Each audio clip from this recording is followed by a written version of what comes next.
Improving quality and treatment planning by driving out variability.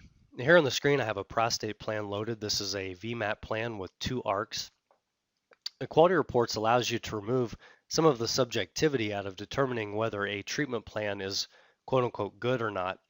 Now, the heartbeat of quality reports is being a unique EMR report generating tool, which really speeds up the time for plan analysis and creating these great billing compliant documents. I'm going to fly past the tabs at the top here and go straight to the quality tab. The quality tab has a lot of great different options here.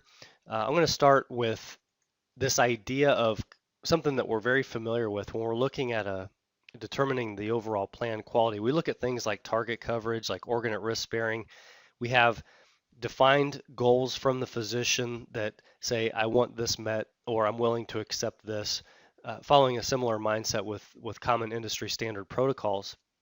Quality reports allows you to build those clinical goals into what we call an algorithm.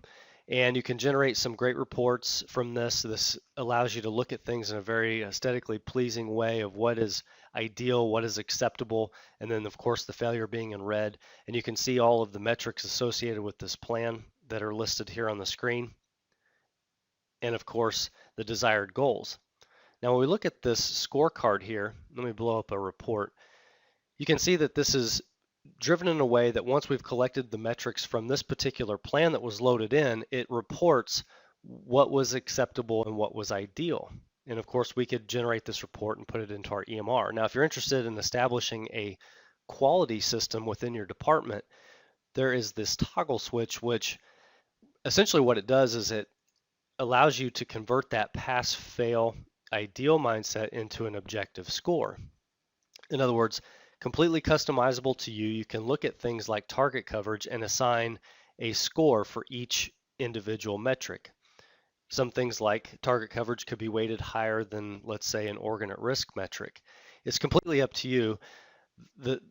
The bottom line is by establishing this objective way of looking at a plan, you get this quantified number on the scorecard, and this PQM button lights up in the software.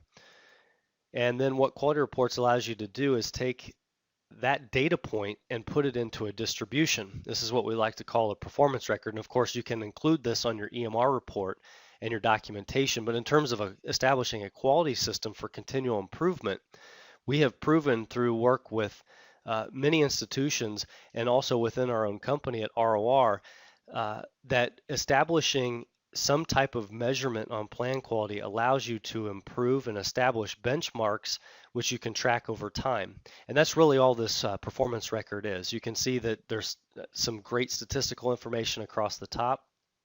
And by looking at this perspective, really the end goal would be to look at not only the overall quality of the plan, but to drill down on plans that may be to the left side of the distribution curve and try to figure out where are areas where we can improve overall.